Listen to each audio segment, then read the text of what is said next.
अस्सलाम वालेकुम dear students, मैं आप लोगों का इंस्ट्रक्टर डॉक्टर सदीद एहसन आपको लाइन फोर्सेस एकेडमी में खुशामदीद कहता हूं। सो डियर स्टूडेंट्स, आज की इस वीडियो के अंदर हम आर्मी मेडिकल कॉलेज के ऊपर बात करेंगे। जैसा कि इससे पहले मैं काफी लेक्चर अपलोड कर चुका हूं जिसमें मैंने आपको verbal, non verbal, biology, English सारे सब्जेक्ट्स ऑलमोस्ट पढ़ाए हुए हैं, लेकिन फिजिक्स के ऊपर हमने लेक्चर अपलोड नहीं किया था।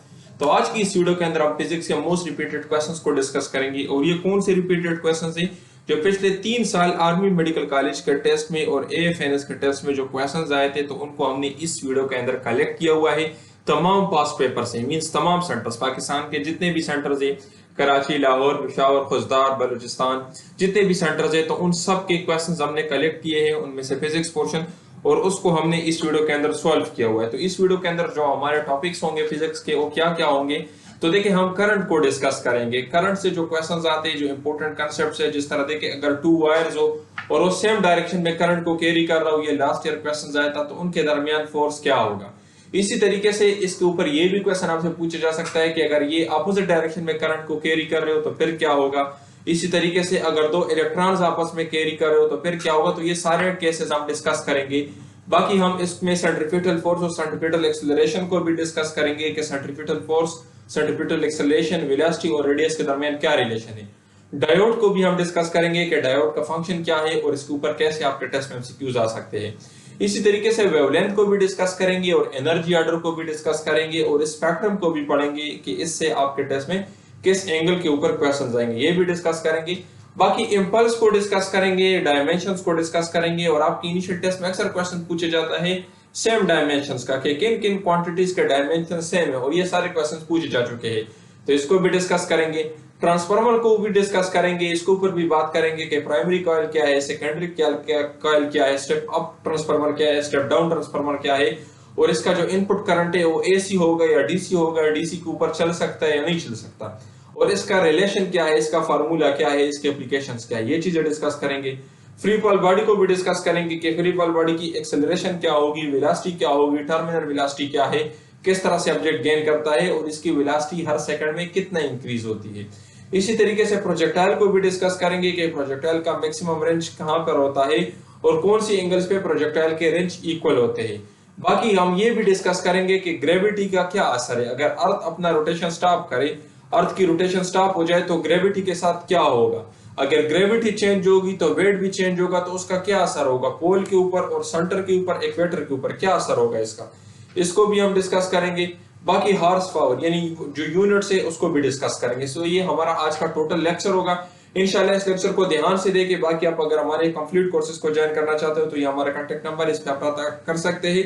इंशाल्लाह इस वीडियो से आपके टेस्ट के अंदर 3 से 4 क्वेश्चंस लाजमी होंगे, तो वीडियो को एंड तक देखें। अभी स्टार्ट करते हैं आज का अपना लेक्चर। सो डियर स्टूडेंट्स, मैं आपको अपना इंट्रोडक्शन बताता जाऊं। मेरा नाम डॉक्टर सदीद एहसानी, आर्मी मेडिकल कॉलेज से क्वालिफाइड हूं और पिछले 7 साल से मैं स्टूडेंट्स को एम कैडेट, एएमसी और एएफएनएस की तैयारी करवा रहा हूं। मैं खुद ये सारे स्टेप्स क्लियर कर चुका हूं, तो आप बेहतर जानते हो कि जो बंदा ये सारे स्टेप्स क्लियर कर चुका हो, जो इन सारे स्टेप से गुजरा हो, तो जो गाइडेंस वो आपको देगा या जो तैयारी वो आपको करवाएगा, उससे अच्छी तैयारी आपको कोई नहीं करवा सकता।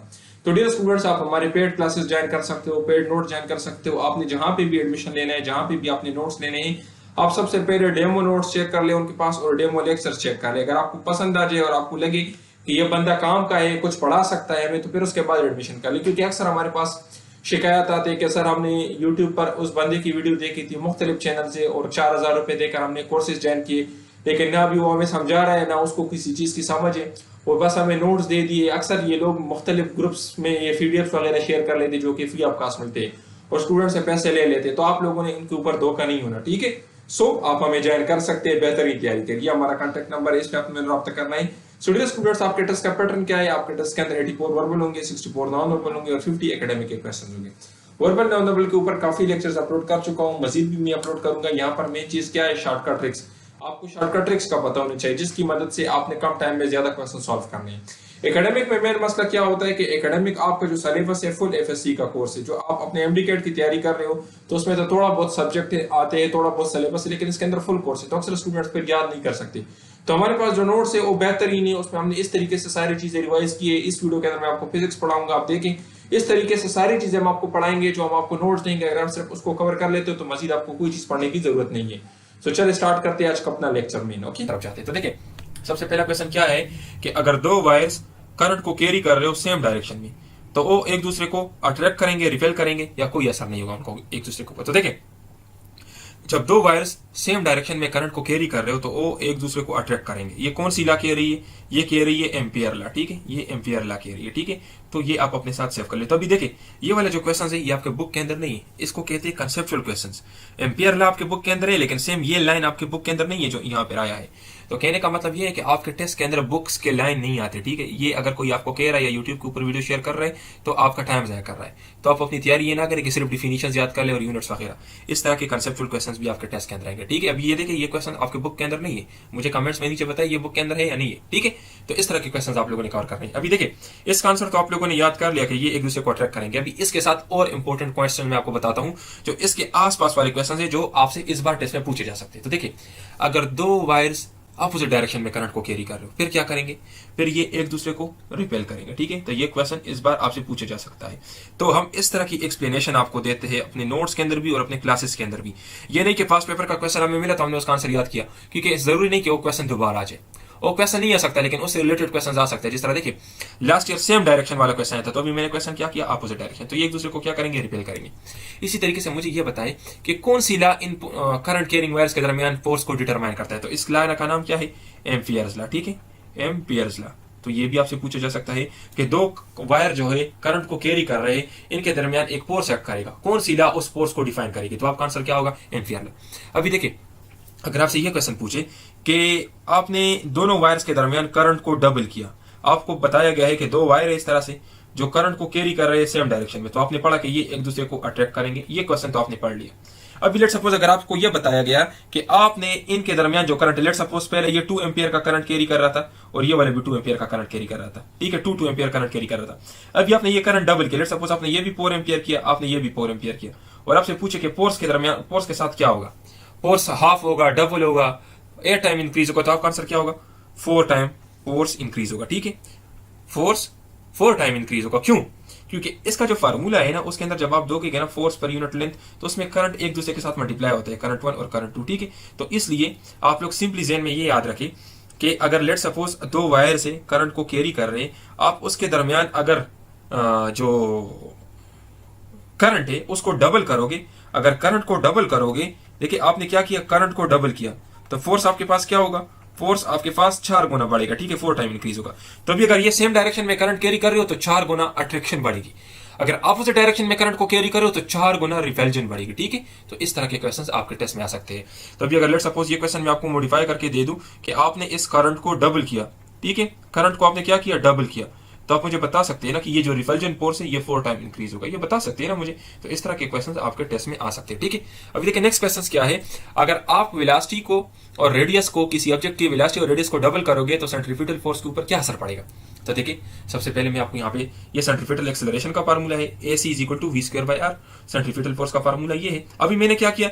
वेलोसिटी को भी डबल किया और रेडियस को भी डबल किया, तो मैं इस फार्मूले के अंदर पुट कर देता हूँ। देखिए मैंने क्या किया? ये फार्मूला लिखा है FC का, मैंने इस यहाँ पे क्या किया? वेलोसिटी 2v की, मींस वेलोसिटी को डबल किया तो 2 लिख दूंगा।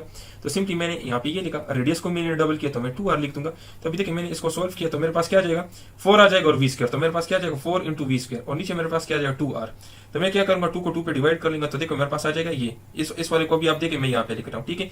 मैं इस तरह से लिख सकता हूँ कि m², ठीक है, नहीं m² नहीं, m लिख दूंगा, 2 लिख दूंगा, v² लिख दूंगा, बाय r लिख दूंगा। सिंपली मैं इस तरह से भी लिख सकता हूँ कि 2 × mv²/r, इस तरह से लिख सकता हूँ ना। तो देखिए कितना टाइम इंक्रीज हुआ? डबल हुआ। तो आपका आंसर क्या होगा? डबल, ठीक है।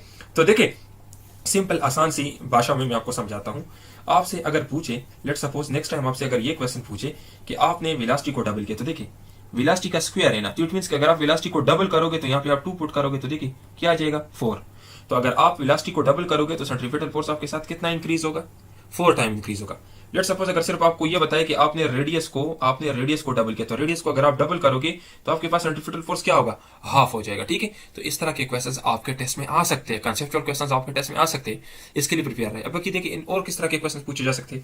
लेट सपोज अगर आपसे पूछे कि सेंट्रीफ्यूगल फोर्स का यूनिट क्या है, सेंट्रीफ्यूगल फोर्स का यूनिट क्या है, अगर आपसे ये क्वेश्चन पूछे, तो देखिए अभी कुछ स्टूडेंट्स सोच में लग जाएंगे कि सेंट्रीफ्यूगल फोर्स का यूनिट क्या है, लेकिन आपको पता होना चाहिए कि जो भी फोर्स हो, जिस किस्म का भी फोर्स हो, उसका यूनिट क्या होगा? न्यूटन। तो इसमें कोई सोचने की बात नहीं है ना। तो चाहे सेंट्रीफ्यूगल फोर्स हो या कोई भी फोर्स हो, मैग्नेटिक फोर्स हो, इलेक्ट्रिक फोर्स हो, फोर्स तो फोर्स है, उसका यूनिट क्या होगा, न्यूटन होगा। इसी तरह इसका डायमेंशन क्या होगा, वो भी फोर्स ही वाला होगा, ठीक है, न्यूटन वाला ही डायमेंशन होगा। तो इस तरह के क्वेश्चंस आपको थोड़े बहुत चेंज करके दिए जा सकते हैं, इसके लिए खुद को प्रिपेयर करें। क्योंकि अभी देखिए, लेट्स सपोज आपसे सेंट्रीफ्यूगल फोर्स का पूछे, तो अगर आपसे पूछे कि सेंट्रीफ्यूगल फोर्स का आपके पास पूछे कि फार्मूला क्या होगा, या पूछे कि इसका यूनिट क्या होगा, तो सेम चीज है यार, फोर्स है, फोर्स का फार्मूला क्या है, फोर्स का यूनिट क्या है, न्यूटन ही होगा, ठीक है। तो इस तरह की चीजें आपसे पूछी जा सकती है इनिशियल टेस्ट में। नेक्स्ट क्वेश्चन क्या है कि फोटोडायोड क्या करते हैं। तो देखिए, आपको पता है फोटोडायोड क्या करता है, लाइट एनर्जी को इलेक्ट्रिक एनर्जी में कन्वर्ट करता है। ये देखिए आपके पास फोटोडायोड है और ये फोटोडायोड का साइन है। एक मरतबा इनिशियल टेस्ट में ये क्वेश्चन भी पूछा गया था, इस तरह का आप लोग को साइन दिया गया था और आपसे पूछा गया था कि ये क्या चीज, ये किस चीज का साइन है, ठीक है। तो फोटोडायोड क्या करते हैं, जब इसके ऊपर लाइट पड़ता है तो ये उसको इलेक्ट्रिकल एनर्जी या इलेक्ट्रिक सिग्नल में कन्वर्ट करते हैं, ठीक है। तो ये हम इंस्ट्रूमेंट्स में यूज करते हैं, ठीक है। देखिए नेक्स्ट आपका क्वेश्चन क्या है कि which one has a longer wavelength. तो देखिए इस तरह के क्वेश्चंस वेवलेंथ से रिलेटेड, एनर्जी से रिलेटेड और फ्रीक्वेंसी, वेवलेंथ, फ्रीक्वेंसी और एनर्जी, इससे रिलेटेड क्वेश्चंस आपके इनिशियल टेस्ट में आ सकते हैं। इसके ऊपर रट्टा लगाने की जरूरत नहीं है, मैं आपको समझाता हूं कि किस तरीके से करने। तो देखिए डियर स्टूडेंट्स, यहाँ पे मैंने आपको एक टेबल आपके साथ शेयर किया है। देखिए यहाँ पे मैंने क्या लिखा है कि शॉर्टर वेवलेंथ, तो जिनकी वेवलेंथ शॉर्ट होगी तो उनकी फ्रीक्वेंसी क्या होगी, ज्यादा होगी और उनकी एनर्जी भी ज्यादा होगी, ठीक है। तो यहाँ पे मैंने ये लिखा, यहाँ पे मैंने क्या लिखा है कि लॉन्गर वेवलेंथ ज्यादा होगी तो उनकी फ्रीक्वेंसी कम होगी, एनर्जी भी कम होगी। तो ये दो चीज आपको समझ आ गई। अभी तक मैंने आपको सिर्फ ये दो चीजें समझाई, क्या कि जिन वेव्स की वेवलेंथ कम होगी उनकी फ्रीक्वेंसी ज्यादा होगी, उनकी एनर्जी भी ज्यादा होगी। दूसरी बात आपको मैंने क्या समझाई कि जिन वेव्स की वेवलेंथ ज्यादा होगी उनकी फ्रीक्वेंसी कम होगी और उनकी एनर्जी भी कम होगी। इन दो की समझ आ गई। अभी हमने ऑर्डर याद करना है। तो देखिए सबसे ज्यादा एनर्जी किसकी होगी, गामा रेस की। तो आपसे अगर इनिशियल टेस्ट में क्वेश्चन पूछे कि सबसे ज्यादा एनर्जी किस वेव्स की है तो आपका आंसर होगा गामा रेस। अगर आपसे पूछे कि सबसे ज्यादा फ्रीक्वेंसी किसकी है तो आपका आंसर होगा गामा रेस। अगर आपसे पूछे कि सबसे कम वेवलेंथ किसकी होगी तो आपका आंसर होगा गामा रेस। तो तीन तरह के क्वेश्चन आपसे पूछे जा सकते हैं। समझ आ गई। अभी आपके लिए क्या ये करना मुश्किल है? मुश्किल नहीं। तो देखा, सबसे पहले गामा रेज है, ये ऑर्डर याद कर ले। पहले गामा रेज है, फिर उसके बाद एक्स रेज है, फिर अल्ट्रावायलेंट रेज है, ठीक है, फिर विजिबल लाइट आ जाते हैं, फिर इंफ्रारेड, फिर माइक्रोवेव, फिर रेडियो वेव। ये दो क्वेश्चंस आपसे लाजमी पूछे जाते हैं। जिस तरह देखिए यहाँ पर क्या क्वेश्चन पूछा गया है कि लॉन्गर वेवलेंथ। तो यहाँ पर देखिए मैंने क्या लिखा है, लॉन्गर वेवलेंथ। इस साइड पे आपको जो नजर आ रहे हैं, अगर आप इस साइड से इस साइड की तरफ जाओगे तो यहाँ पर आपके पास वेवलेंथ ज्यादा होता जाएगा, फ्रीक्वेंसी कम होती जाएगी, एनर्जी कम होती जाएगी। अगर इस साइड पे आओगे तो आपके पास हो वेवलेंथ क्या है, ये डिक्रीज होती जाएगी, फ्रीक्वेंसी इंक्रीज होती जाएगी और एनर्जी इंक्रीज होती जाएगी। तो देखिए अभी रेडियो वेव का सबसे ज्यादा वेवलेंथ है, वेवलेंथ ज्यादा है तो फ्रीक्वेंसी क्या होगी, सबसे कम होगी। एनर्जी ये क्या है, ये भी सबसे कम होगी। तो आप लोगों ने इस ऑर्डर को याद करना है। पहले नंबर पे आपके साथ क्या है, गामा रेस, दूसरे पे एक्स रेस, तीसरे पे अल्ट्रावायलेंट, चौथे पे विजिबल, पांचवे पे इंफ्रारेड और छठे पे आपके पास माइक्रो और सेवंथ नंबर पे रेडियो। ये नंबर आपने याद करना है। इससे एक क्वेश्चन आपके इनिशियल टेस्ट में लाजमी आएगा। तो बाकी देखिए, अगर ये क्वेश्चन थोड़ा चेंज करके आपको दिया जाए, लेट्स सपोज अगर आपको बताया जाए, आपको इस तरह की वेव्स दी हो कि गामा, एक्सरे, रेडियो और इसी तरह की लेट्स सपोज इंफ्रारेड, ये चार आपको लेट्स सपोज अगर इस तरह की वेव्स दिए जाए और आपसे पूछा जाए कि इनमें सबसे ज्यादा एनर्जी किसकी, तो आपको आंसर आता होगा। लेट्स सपोज ये चले मैं ये गामा रेज हटा देता हूँ। अभी अगर आपसे पूछे कि इसमें सबसे ज्यादा एनर्जी किसकी, तो आपको पता है एक्स रेज की है, क्योंकि गामा रेज नहीं है, सेकंड नंबर पे एक्स रेज है। इसी तरीके से अगर आपसे पूछे कि लेट्स सपोज मैं ये रेडियो वेव्स भी हटा देता हूँ, ये दो में सिर्फ छोड़ देता हूँ, एक्स रेज में छोड़ देता हूँ और मैं इंफ्रारेड पूछ लेता हूँ। अगर यहाँ पर आपसे पूछे कि सबसे ज्यादा वेवलेंथ किसका है, तो आपको पता है कि एक्स रेज तो दूसरे नंबर पे, उसकी वेवलेंथ तो सबसे कम है, दूसरे नंबर पे सबसे कम है, तो इंफ्रारेड आपका आंसर होगा। तो इस तरह के क्वेश्चन आपसे पूछे जा सकते हैं, ठीक है। ये ऑर्डर आप याद कर ले कि पहले नंबर पे कौन है, दूसरे नंबर पे कौन। और ये पहले नंबर पे ये चीज भी याद रखें कि गामा रेज का सबसे कम वेवलेंथ है, सबसे ज्यादा फ्रीक्वेंसी, सबसे ज्यादा एनर्जी, ठीक है। समझ आ रही है? देखिए ये यहाँ पर ये आपके पास वेवलेंथ को शो करता है ना, ये देखिए ये वेवलेंथ को शो करता है, वेवलेंथ इंक्रीज हुई, यहाँ पे देखिए कितना कम वेवलेंथ है, ठीक है। तो ये चीजें आपकी इनिशियल टेस्ट में आती है, ठीक है। बाकी नेक्स्ट क्वेश्चन क्या है कि dimension of impulse is similar to. तो देखिए डायमेंशन ऑफ इम्पल्स और मोमेंटम सिमिलर है। अभी ये तो चलो आपका एक क्वेश्चन हो गया। हो सकता है कि दोबारा आपसे ये क्वेश्चन ना पूछे, लेकिन आपको ये पता चल गया कि मुझसे सिमिलर डायमेंशन का क्वेश्चन पूछे जा सकते हैं इनिशियल टेस्ट में। तो हम जो आपको तैयारी करवाएंगे उसमें हम क्या करेंगे, इस तरह की तमाम चीजें कवर करेंगे, क्योंकि हो सकता है नेक्स्ट टाइम ये क्वेश्चन ना पूछे बल्कि आपसे ये चीजें पूछे। अभी देखिए ये तमाम क्वांटिटी जितने आपको नजर आ रहे हैं इनके डायमेंशन सेम है। जिस तरह देखिए वर्क, एनर्जी और टार्क, इसका डायमेंशन सेम है। क्या है, ml स्क्वायर × 2 - 2, ठीक है। ये इसका डायमेंशन है। तो इसमें कौन कौन से डायमेंशन पूछे गए हैं, यंग मॉडुलस का डायमेंशन पूछा गया है, फ्लंग कांस्टेंट का डायमेंशन पूछा गया, बोल्ट्जमैन कांस्टेंट का डायमेंशन पूछा गया, रेडबर्ग कांस्टेंट का डायमेंशन पूछा गया। ये जो मैंने रेड किए है ना, ये आपसे पूछे गए।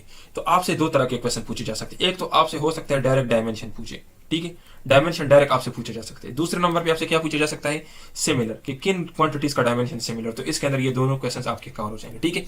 और ये बहुत इंपॉर्टेंट है आपके इनिशियल टेस्ट के लिए, ठीक है। तो ये आपसे पूछे जा सकते हैं। बाकी देखें, एक क्वेश्चन पूछा गया था 2022 में कि मैग्निफिकेशन का डायमेंशन क्या है। तो आप मुझे नीचे ऑप्शंस में बताएं मैग्निफिकेशन का डायमेंशन क्या है। ये मैंने अपने नोट्स के अंदर दिया है। मैग्निफिकेशन का कोई डायमेंशन नहीं है, ठीक है, ये डायमेंशन लेस है, ठीक है, डायमेंशन लेस वेरिएबल, ठीक है, इसको कहते हैं डायमेंशन लेस वेरिएबल, ठीक है। क्यों? क्योंकि ये दोनों आपके पास साइज का रेशो है। तो जब भी आपके पास रेशो होगा ना, सेम क्वांटिटीज का रेशो होगा, तो उसकी आपके पास कोई डायमेंशन नहीं होगी, ठीक है। तो इसलिए मैग्निफिकेशन का कोई डायमेंशन नहीं, ये डायमेंशन लेस डायमेंशन नहीं है और वेरिएबल है। क्यों? क्योंकि इसकी वैल्यू चेंज होती रहती है, ठीक है। तो ये मैग्निफिकेशन का क्वेश्चन काफी मरतबा पूछा गया है आर्मी मेडिकल कॉलेज में भी और AFNS के टेस्ट में भी, ठीक है। नेक्स्ट क्वेश्चन क्या है कि इनपुट ऑफ ट्रांसफार्मर। तो ट्रांसफार्मर का इनपुट क्या होता है, वोल्टेज, ठीक है। ये आपसे आपके इनिशियल टेस्ट में पूछा जा सकता है। बाकी देखें, लास्ट ईयर AFNS के टेस्ट में एक क्वेश्चन पूछा गया था कि a battery of 10 volt is connected to a transformer.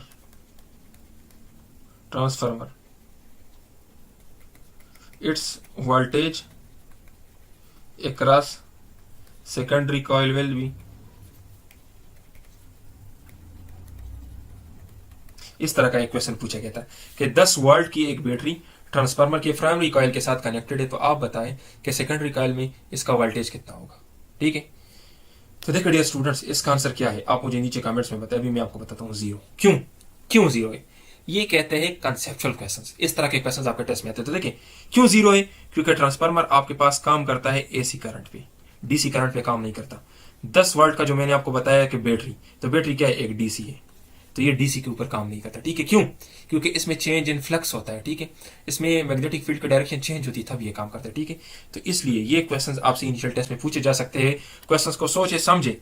यहाँ पे बैटरी का वर्ड लिखा है, बैटरी आपके पास DC है, DC में करंट का डायरेक्शन चेंज नहीं होता तो ट्रांसफार्मर काम नहीं करेगा, ठीक है। डेमो नोट देखना चाहते हैं तो आप हमारे इस नंबर पे भी रब्ता कर सकते हैं। ये हमारा कॉन्टैक्ट नंबर है, इस पे व्हाट्सएप बना हुआ है। और इसके अलावा इस वीडियो के डिस्क्रिप्शन में भी आपको डेमो नोट्स मिल जाएंगे, वहां से डाउनलोड करके आप चेक कर सकते हैं। अगर आपको पसंद आ जाए तो उसके बाद आप हमारे कंप्लीट नोट्स बाय कर सकते हैं। कंप्लीट नोट्स के अंदर आपको क्या मिलेगा, कंप्लीट नोट्स के अंदर देखिए हम आपको वर्बल और नॉन वर्बल देंगे। वर्बल नॉन वर्बल के टोटल 300 क्वेश्चंस होंगे। और जिस तरह यूट्यूब पर मैं डेमो लेक्चर्स अपलोड कर चुका हूं, इसी तरीके से हमारे तमाम क्वेश्चंस के साथ शॉर्टकट ट्रिक्स लिखी और उन ट्रिक्स की मदद से आप क्वेश्चंस कम टाइम में सॉल्व कर सकते हो। और इन 300 क्वेश्चन से 100% आपको वर्बल नॉन वर्बल कोई एक भी क्वेश्चन ऐसा नहीं होगा जो पैर से आ जाए। इसके अलावा हम आपको कंप्लीट एकेडमिक के नोट्स भी देंगे और ये सिलेक्टेड नोट्स होंगे। जो सेंटर हम आपको बताएंगे उसी सेंटर के हिसाब से आपको तैयारी करवाएंगे। और टेस्ट से एक दिन पहले सिलेक्टेड MCQs भी देंगे। टीचर सपोर्ट भी मिलेगा जो आपको गाइड करेगा अगर किसी चीज की समझ नहीं। इन नोट्स की जो फीस है 5500 फी है। इसमें ये 4 सेट्स के नोट्स देंगे। ये देखिए एकेडमिक आ जाता है इसके अंदर, इनमें ये 4 सेट्स के नोट्स होंगे, ठीक है। देखिए ये एकेडमिक आ जाता है, पर्सनालिटी टेस्ट आ जाता है, नॉन वर्बल आ जाते हैं और वर्बल। ये पर्सनालिटी टेस्ट आपकी इनिशियल टेस्ट के अंदर होता है, ठीक है, इसको OTI भी कहते हैं। तो अगर आप भी चाहते हैं कि आपका इनिशियल टेस्ट क्लियर हो, जिस तरह हमारे पहले स्टूडेंट्स इनिशियल टेस्ट क्लियर कर चुके हैं, तो आप हमसे रब्ता कर सकते हैं। इंशाल्लाह हम आपको जो नोट्स देंगे उसी से आपका टेस्ट आएगा और आपका टेस्ट क्लियर होगा। क्योंकि देखिए स्टूडेंट, सिर्फ टेस्ट को पास करना मकसद नहीं है, बल्कि टेस्ट में अच्छे मार्क्स लेने ताकि आपका नाम मेरिट में आ जाए। और इंशाल्लाह जो तैयारी हम आपको करवाएंगे, एक तो आपके सेंटर के हिसाब से होगी। सेंटर के हिसाब से तैयारी का यही मतलब है कि आपके ज्यादा मार्क्स आ जाए। कोई रैंडम तैयारी आपको नहीं करवाएंगे कि बस आपको पता ही ना हो कि मैं क्या पढ़ रहा हूँ, ये मेरा टेस्ट में आना है या नहीं आना। तो इंशाल्लाह अगर आप भी चाहते हैं कि आपका टेस्ट क्लियर हो और आपका नाम मेरिट में है, तो आप हमसे रब्ता कर सकते हो। ये देखिए हमारे स्टूडेंट्स के रिजल्ट थे जो अपनी इनिशियल टेस्ट क्लियर कर चुके हैं, उनके रिव्यूज हैं। तो और भी बहुत सारे स्टूडेंट्स, तकरीबन 250 से ज्यादा हमारे स्टूडेंट्स इनिशियल टेस्ट क्लियर कर चुके हैं। सो अगर आप भी चाहते हैं कि तो ये क्वेश्चन लास्ट ईयर पूछा गया था आर्मी मेडिकल कॉलेज के टेस्ट में भी, और ये AFNS के क्वेश्चंस में भी काफी मरतबा पूछा गया। तो इस तरह के क्वेश्चंस के लिए तैयार रहो। ये नहीं कि यूट्यूब पर लोग आपको पास यूनिट्स आपके साथ शेयर करें। यार यूनिट्स तो आप लोग खुद अपने बुक से आपको आते होंगे, आपने देखे होंगे, यूनिट्स की क्या जरूरत है। इंपॉर्टेंट काम की चीजें यूट्यूब पे शेयर करें तो लोग, वो तो टीचर कम और यूट्यूबर ज्यादा है, तो इसलिए उन चीजों के ऊपर अपना टाइम जाया ना करें, ठीक है। अभी देखिए डियर स्टूडेंट्स, नेक्स्ट क्वेश्चन क्या है कि acceleration of free falling body. तो देखिए ये क्या होगा, इंक्रीज होगा, डिक्रीज होगा और रिमेन द सेम। तो ये क्या है, रिमेन द सेम। कैसे? आपको पता है कि जब बॉडी फ्री फॉलिंग बॉडी हो तो उसका एक्सेलरेशन किस चीज के बराबर होता है, ग्रेविटेशनल एक्सेलरेशन के, A = G। और इसकी वैल्यू क्या है, 9.8 मीटर पर second square.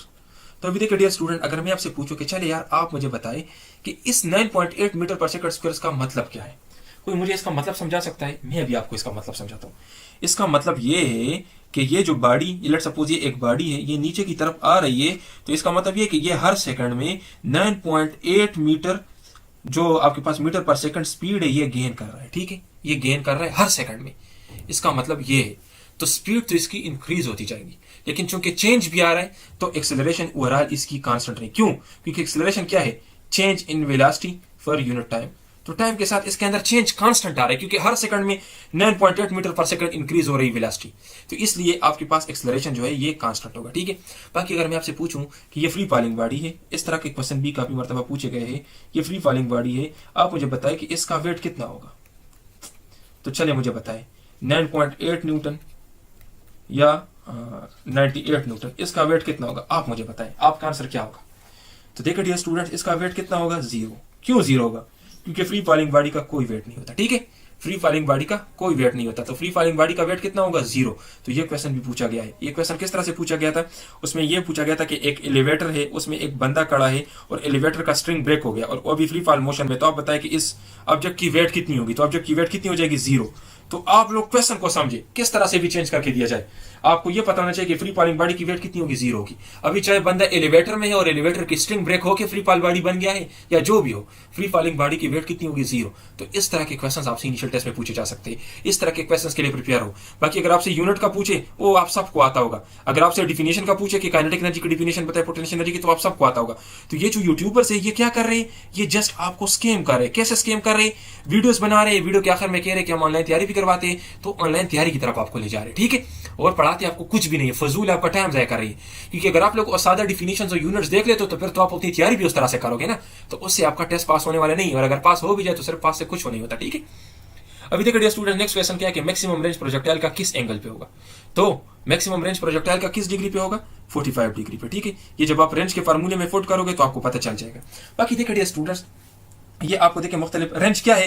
Range horizontal distance है। ठीक है, मैक्सिमम हॉरिजॉन्टल डिस्टेंस जो प्रोजेक्टाइल कवर करता है, ये जो आपको नजर आ रहा है ना हॉरिजॉन्टल डिस्टेंस, इसको कहते हैं रेंज।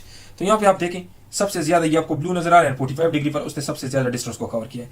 इसमें एक और क्वेश्चन भी पूछा गया था लास्ट ईयर AFNS के टेस्ट में कि किन 2 एंगल्स पे आपके पास और रेंज सेम रहेगा? रेंज सेम रहेगा। ठीक है, रेंज सेम रहेगा, ये क्वेश्चन पूछा गया था। तो आप लोगों ने याद रखना है कॉम्प्लीमेंट्री एंगल्स। ठीक है, कॉम्प्लीमेंट्री एंगल्स। ठीक है, कॉम्प्लीमेंट्री एंगल्स, ये वर्ड आप लोग याद रखिए। कॉम्प्लीमेंट्री एंगल्स पे आप लोगों के पास रेंज सेम रहेगा। कॉम्प्लीमेंट्री एंगल्स क्या होते हैं? 2 एंगल्स को जब आप जमा करें और उसके सम से 90 आता है, जिस तरह देखें 60 30 90 आता है, इससे ना 45 45। इसी तरीके से देखें आप 70 20। तो इस तरह के जो भी एंगल्स है अगर आप उनको जमा करोगे और उनसे 90 आ रहा है तो उन दोनों एंगल्स पे आपके पास रेंज सेम होगा। तो ये क्वेश्चन भी पूछा गया कि किन 2 एंगल्स पे रेंज सेम होगा? तो कॉम्प्लीमेंट्री एंगल्स। कॉम्प्लीमेंट्री एंगल्स कौन से होते हैं? जब आप उनको जमा करो और उनसे आपसे 90 आ जाए। ठीक है, तो इस तरह के क्वेश्चन आपके इनिशियल टेस्ट में पूछे जा सकते हैं। ठीक है, नेक्स्ट क्वेश्चन क्या है कि अगर अर्थ रोटेशन स्टॉप कर ले अभी, तो वेट ऑफ ऑब्जेक्ट कहां पे ज्यादा होगा? ठीक है, पोल पे, सेंटर ऑफ अर्थ पे, इक्वेटर पे, सरफेस ऑफ अर्थ पे। सबसे पहले तो मैं आपको यहाँ पे ये क्वेश्चन समझाता हूँ। देखिए, अर्थ रोटेशन कर रही है, अगर उसकी रोटेशन बंद हो गई तो बॉडी का वेट कहां पे मैक्सिमम होगा? ये क्वेश्चन हमसे पूछा गया। ठीक है, तो देखिए डियर स्टूडेंट्स, जब अर्थ की रोटेशन स्टॉप हो जाए तो value of G, gravitational acceleration की वैल्यू इक्वेटर पे इंक्रीज होगी। तो आपको पता है वेट किस चीज के बराबर है? Mass into gravity. तो अगर ये वैल्यू इंक्रीज हो रही है तो इट मींस के वेट भी इंक्रीज हो रहा है, तो इक्वेटर पे बॉडी का जो वेट है वो इंक्रीज होगा। ठीक है, पोल पे बॉडी का वेट सेम रहेगा। बाकी यहाँ पे एक और क्वेश्चन भी पूछा गया है, वो ये कि सेंटर ऑफ अर्थ पर बॉडी का वेट कितना होगा? तो 0। ठीक है, क्योंकि सेंटर ऑफ अर्थ पर ग्रेविटी की वैल्यू क्या है? 0 है, तो इसलिए वहां पे आपके पास बॉडी का वेट क्या होगा? 0।